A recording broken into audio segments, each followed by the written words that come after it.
قابل احترام جناب صدر اور معزز حاضرین محفل، السلام علیکم۔ آج کی اس پروقار تقریب کا موضوع سخن بڑا ہی دلسوز ہے، اور وہ ہے تو قادر و عادل ہے مگر تیرے جہاں میں، تو قادر و عادل ہے مگر تیرے جہاں میں، ہے تلخ بہت بندے مزدور کے اوقات۔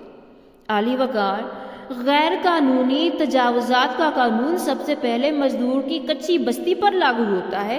پارک اور فٹ پاتھ پر سونے اور ریڑھی لگانے کی ممانعت کا قانون بھی مزدور پر ہی لاگو ہوتا ہے۔ بجلی چوری کی قانونی سزائیں بھی عملاً صرف مزدور پر ہی لاگو ہوتی ہیں۔ ٹیکس کا قانون بھی سب سے پہلے مزدور پر ہی لاگو ہوتا ہے۔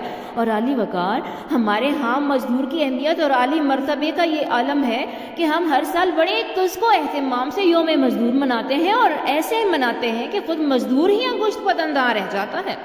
ہر چھوٹے بڑے سرکاری و غیر سرکاری ملازم کو مزدور کے احترام میں چھٹی عنایت کی جاتی ہے۔ نوٹیفیکیشن جاری ہوتے ہیں، تقریبات منعقد ہوتی ہیں، لمبی لمبی تقاریر کی جاتی ہیں، اور مزدوروں کو وہ پروٹوکول دیا جاتا ہے کہ دنیا اش کر اٹھتی ہے۔ جی ہاں عالی وقار، اس دن ہم خود تو مزدور کے اعزاز میں چھٹی سے لطف اندوز ہوتے ہیں، اور مزدور کی اہمیت کو ملحوظ خاطر رکھتے ہوئے اسے دوگنا کام کراتے ہیں۔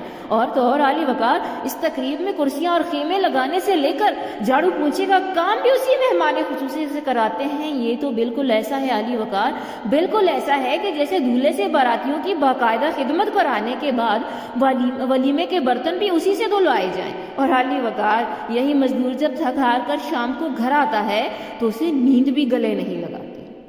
نیند آئے گی بھلا کیسے اسے شام کے بعد، نیند آئے گی بھلا کیسے اسے شام کے بعد، روٹیاں بھی نہ میسر ہوں جسے کام کے بعد۔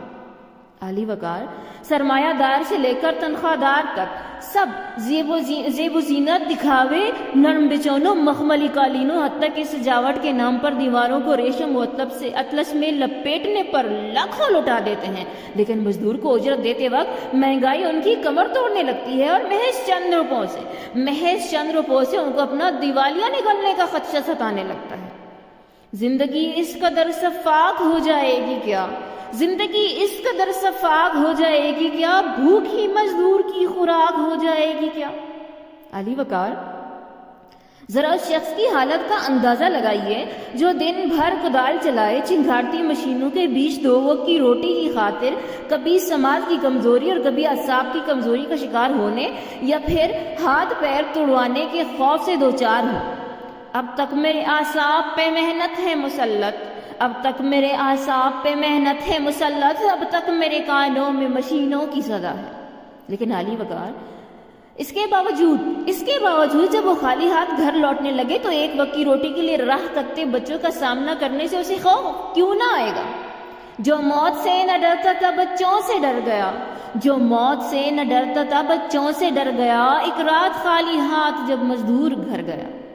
عالی وقار یہ سب حالات ہماری اجتماعی بے حسی کا منہ بولتا ثبوت ہے کہ ہم نے کس طرح محنت کش طبقے کی ناقدری کو اپنا شیوا بنا لیا ہے اور زندگی کا دائرہ ان پر تنگ کر دیا ہے۔